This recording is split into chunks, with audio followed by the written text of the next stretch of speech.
calling. Cringe Crew! It's Robbie and Elizabeth. Doing a thing.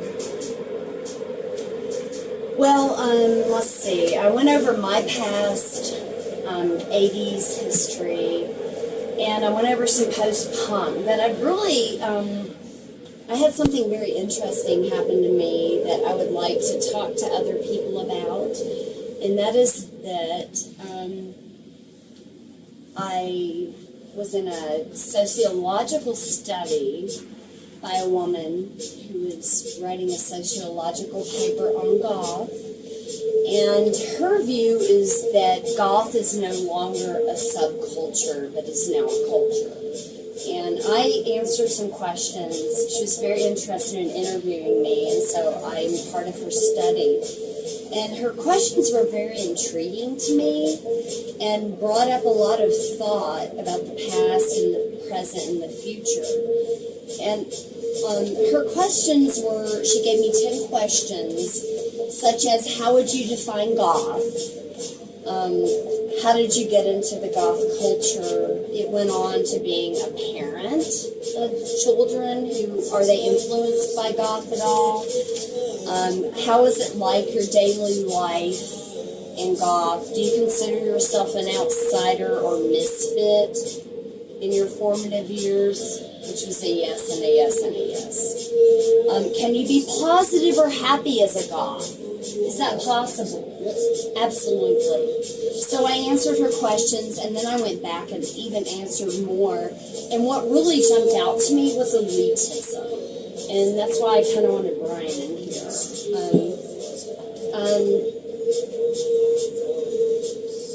In the 80s and early 90s, I did what a lot of other Goths did, and that's kind of get into a hippie phase. I don't know how that's compatible. I hate the color brown and beige, but I was very intrigued by the vegetarianism and the politics and the freedom. And I pretty much did everything differently than anyone else, even when it came to having children and becoming a parent, which I never thought I would ever become. I did everything different. And so, answering these questions about elitism, it did occur to me that in my hippie phase that occurred in the late 90s, early 2000s, which I failed miserably at, I will just say, I tried to make everything from bread to dish soap to laundry soap, and, I even became a pagan Wiccan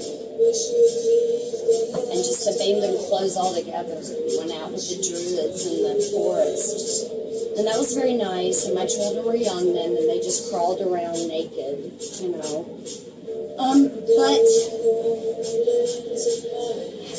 coming back into Goth, embracing Goth, I was absolutely amazed at a couple of things. For instance, I never understood that Goth had divided into different categories. Cyber Goth, Romantic Goth, Vampire Goth. It goes on. I can't even think of Rockabilly Goth?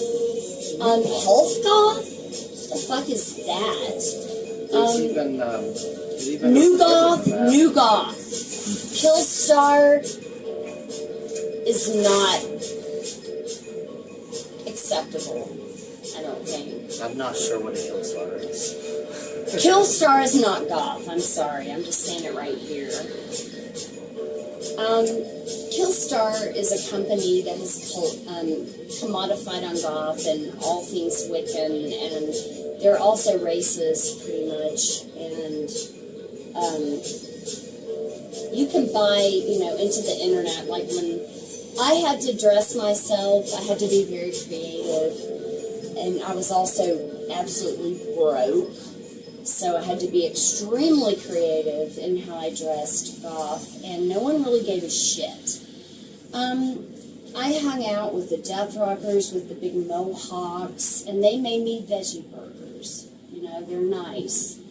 The hardcore people who took me to every hardcore show, they were nice. We got along with everyone. All the alternative cultures in the 80s and the 90s, we didn't, okay, I didn't see any elitism.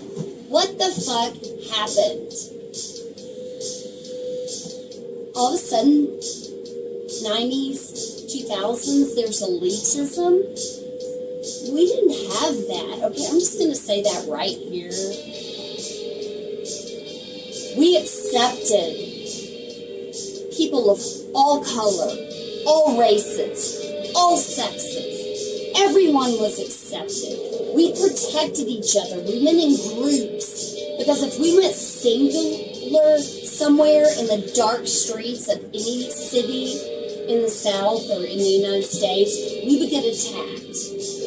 My good friend Jeff, who was very flamboyantly gay and androgynous, was thrown off a bridge and his back broken, all because he was different. And he had disabilities after that, because of that. So there was a lot of violence back then and still going on. You have Sophie Lancaster in England who was viciously attacked with her boyfriend because they looked different. But I'm really interested in this whole concept of elitism and gatekeeping. Like, I don't remember that. I remember camaraderie and support, and it didn't really matter your sex. Like, I don't even remember a lot of conversations about that. I don't remember ever questioning my roommates or my friends, but I do remember being called a fag hag. I remember being sexually abused because I was different. I remember being followed. I was actually stalked by the University of Tennessee student body president who cornered me and pulled down his pants. I was followed. I was scared. I never went alone because I was different. I didn't talk about these things, but this happened. I went to gay clubs because that's where I felt comfortable, where I would not be attacked. On the gay club, I was famous for my Madonna invitation because I hated Madonna. Madonna, and the DJ would put her on, and I would do a stage show, making fun of her. But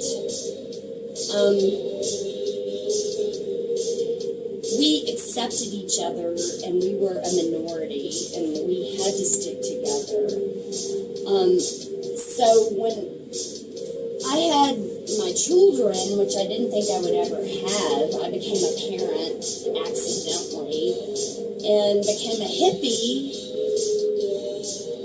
And when I got back into goth in the 2000s, there was this thing called elitism. And I'd never really experienced that.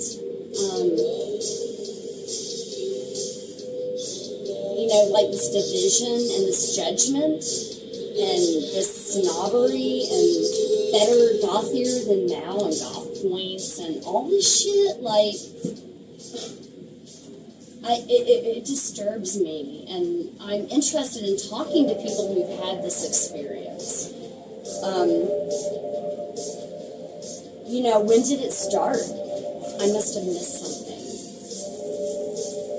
Well, I can chime in on that a little. As an alternative kid in the late 2000s, or late 90s, early 2000s, there was a lot of that. But there was also, because Curtis can attest, because me and Curtis have been friends since we were teenagers. Our circle was always weird and broad because there were goths like myself, and then there were people like Curtis who were an amalgamation of different cultures. You know, I was a goth, but I was also a metalhead, and I worked out a lot. And I did drugs, and I hung out with ravers, and went to raves. I also have a history with raves.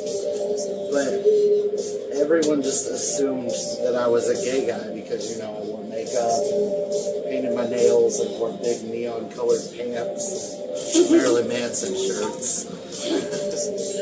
And, oh man, I discovered Marilyn Manson too when I came back in the Goth.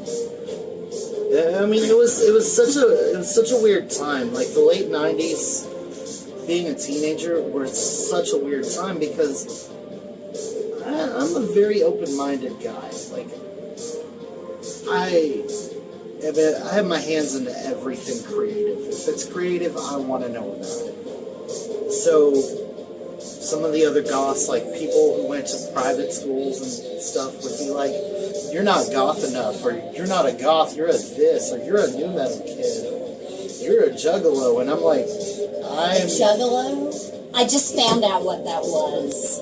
Insane Clown Posse? Yeah, I just Googled that the other day. I was like amazed. It's another subculture. Yeah, it's amazing. With the thing with the late 2000s. Actually, it's been going on since the 80s. The Insane Clown Posse. Yeah, Juggalo, they've been around since the 80s. Inner City Posse got the dog beats. That's CP. Got the dog Thank beats. you. This is amazing. Yeah, there were nerds and the weird kids. They all hung out with us, and we didn't think anything about it. But outside of our core circle of friends, people would be like, "You're hanging out with them?" I remember in high school, one of my closest friends, Jacob. What up, Jacob? Hope you're doing well, buddy. He was a flat-out revisionist hippie. He liked like Franz Ferdinand and post-rock and the Postal Service and all that third-generation emo. He wore bell-bottoms and bowler shoes. And, you know, here I am in giant raver pants. And, you know, we hung out all the time. We took pictures in the graveyard. And people would be like, "Why are you hanging out with that freak?" Or they'd be like, "Why are you hanging out with that normie talking to me?" And I'd be like, "Because he's my friend. He's fucking cool. Fuck you." So, I mean, it's always been in the background as far as I remember in my lifetime. Elitism? Yeah, In the people background? being like... It wasn't in our crew, right? Like Yeah, we were a lot like your experience. We were very accepting of everybody. We had a lot of different subculture people in our group, but we had a very strict dress code in high Dress school. code? Yeah, but we all agreed to break it together on Fridays and do a Goth Friday. We did that every week. I wore makeup every day. Yeah. I stayed in ISS because I wore makeup. What's ISS? In high school, we called It's, ourselves freaks. Freaks? Yes. Freaks. It's in, what was it, inter-school suspension? In school suspension, yeah. Yeah, I would be in an isolated room instead of being allowed to go to class with my classmates. Now, I remember They had a trailer out back of the school where they would send the bad kids, basically. And I went through that a lot. And after Curtis and a lot of my friends graduated, because I'm a couple of years younger than them, there was me and one other guy. His name was Gary. And everybody called him Satanist Gary because he pretended to be a Satanist. And we had a black metal band. We would get blamed for all kinds of things just because we were different. Because I carried a satanic Bible and dressed different and liked to draw. I was automatically the one putting graffiti on the school. Or if somebody pulled a fire alarm, it was me or Gary. But let me just say this. That is post-Columbine, Colorado, isn't it? It Most was. of it was pre-Columbine. No, like high school was post. Yeah, okay. High school was post-Columbine. Columbine happened when I was in 7th grade. Me too. So that would have put you I in was fifth. 99. Okay, I was sitting in my living room with my Thank you. son on my lap when I heard about Columbine. I think what was it, 99, right? So They my locked son down was our 9 whole years school old. because they thought the Trenchcoat Mafia was nationwide and that it was going to go Trenchcoat down Mafia. on so many campuses. They actually locked us down here in Catoosa County. Really? Wow. Bumfuck Georgia was walking us down talking about, y'all, Trenchcoat Mafia. And we're like, Yeah. huh? Harrelson County had metal detectors out in the country. Wow. This is amazing. Yeah, like a lot of people outside of our core group were very into that elitist mindset. You're not goth enough to be my friend. Or you're too goth to be my friend. That was the thing too. And then you had the glitter. You couldn't hang out with the glitter goths. Really? Or that were there cyber goths back then? Yeah. Was that a thing? I mean, with that's the closer to plastic what- dregs and the gas mask and the big stomping boots. Where I would put me and Curtis is somewhere between raver and that.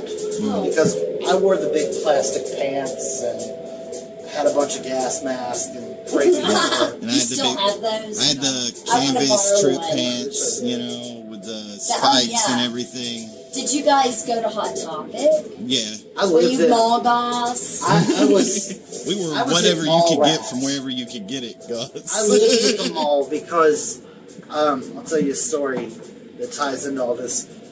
My guitar player in my first band was a gay goth kid. His mom was a stripper in Nashville, so he would be left alone every weekend.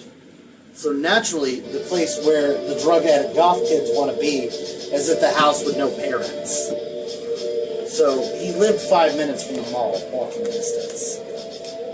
So we would all go to Dustin's house on the weekends, and we would have our girlfriends meet us there, and he would have his boyfriend come over, and we would have big goth parties. And then during the daytime, because his mom didn't believe in buying groceries, my mom would send me over there with like $15, thinking we were being good kids, because God bless my mom, she thought I was a wonderful child.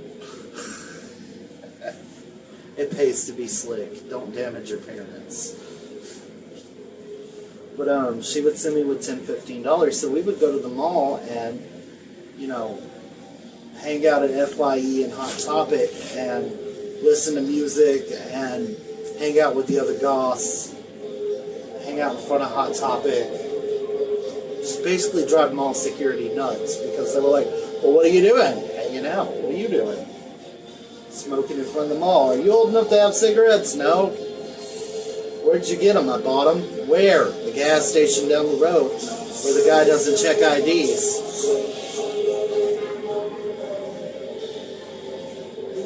Okay, well, I missed all that. But yeah, there was a lot of that because you couldn't be seen with a glitter goth. If you were saw with a glitter goth, that was it. What's a glitter goth? Glitter goths? I missed that. Glitter goths were Do usually they wear, like, glitter in their stripper makeup? goths? Glitter Is there goths. such a thing as a stripper goth? I need to know right now. Yes. There is. There are goth strippers. How you gonna be a goth when you put Can't wait to go home and Google all this shit. But the glitter goths were usually the happier, more colorful side of goth. Wait, perky goths. Same thing. Perky? They usually used a lot of glitter. Care Bears, usually a lot of Care Bear stuff. Outdated children's things. Before there was all this nostalgia fucking shit, and everything Pop sat in a thrift store for 20 years. They would get like rainbow bright backpacks or strawberry shortcake shirts and wear that with their goth stuff and a lot of glitter. It was primarily girls and gay guys. But if you were seen around a glitter goth and you were a goth, it was bad. That's interesting. Have you seen pastel goths? Yes, I know all about pastel. It's big in Japan. Yeah, and my daughter wanted to live in Japan, and she was into Gothic Lolita, which I tried one day to explain about the whole Lolita concept to her. She did not understand. Well, a lot of I was like, those, that's a piece of literature, like one of the best ever written, but it's so disturbing. Well, a lot of Do you those- understand this is about pedophilia? Yeah. Well, a lot of those people are also men. It's a lot of drag. Because goth culture and drag culture are pretty tied together in Japan. It's actually tied together here too. I mean, like you know. Well, like one of the biggest rock stars in the history of Japan, Manasama, is a man who has lived his entire life as a woman and has said exactly 3 words in public. Wow, I love that. I mean, there's no denying that there's a relationship between like Goth and David Bowie, glam, all that. Is Freaking related. Dark Star. Yeah, it's all related. There's so much. You can go down so many rabbit holes. You know, like what you're telling me about all this division and judgmentalism. You know, I hope it's just a high school thing. I honestly think that a lot of it came about when, like, your elitist art school type kids got involved. Not me. Yeah, because I didn't have that issue in high school. Well, I see here in I Chattanooga. was in art school, Goth. Well, See, I mean, that's not necessarily a bad thing because, like, most of my friends went to the magnet schools, went to the art schools. Like, I had my core group of friends that graduated before me, and then after that, I had no friends at school. All my friends went to CSAS or one of the other magnet schools, and we met in the park. We would go to Nightfall and meet at Nightfall, and then we would hang out, and then we would beg our parents to take us to one of the other ones' houses on rare occasions. And, but yeah, like, we were always really accepting. Like, Jacob hung out with me every day from the time we met in 7th grade until he got a job at, like, Coke or something about 5 or 6 years ago. I saw dude at least once a week, every day for, like, 10 years. And we were night and day. Like, literally night and day, you know. Long black hair. I was really impulsive. He was very reserved and thought out. And everybody would just be like, "Is that your boyfriend?" Because they just assumed I was gay. Because, you know, I got the makeup. Yeah. I'd be like, "No, I just left your sister's house, but this is my buddy Jacob." You know, that's really funny because when I came back from college after being a goth model, and yes, I was photographed in cemeteries. We did it. Like, we never thought about it. I've been in magazines in cemeteries, like pseudo-religious poses, which won awards. It's like,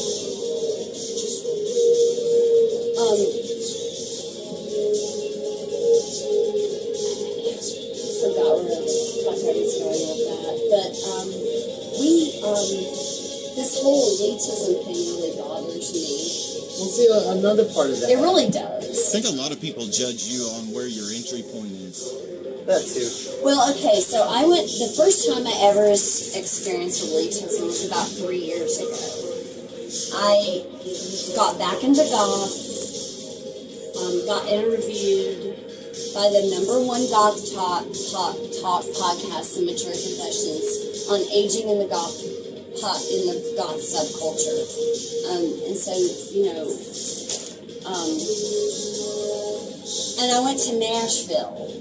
And there's a goth club in Nashville, which is wonderful. But I experienced elitism for the first time. And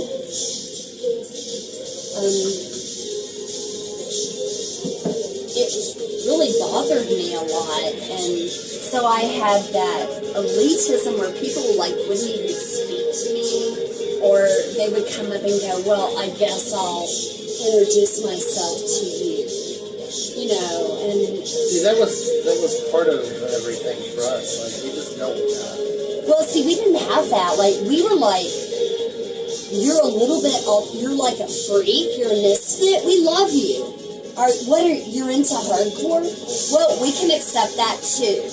You Hardcore know, is a we're into whole goth. other Yes, I know, but we didn't give a shit. We No, still... I'm telling you that nowadays hardcore is its own bubble, and Maybe. I don't know anything about it now. it's an ugly, ugly thing. Well, I'm People have to sorry, but back then it was like California, and they, you know, we like all the misfits like stayed together, and then I come back into the goth scene later, and there are like goths dressed in PVC who will not even say hello to you, you know, and then I meet other goths who are 20 and want to know everything about the 80s. You know, they hear I'm in the 80s, they see a picture, they're like, man, bam, you know, and they're instantly my friends, very kind, very supportive, want to know all about the past,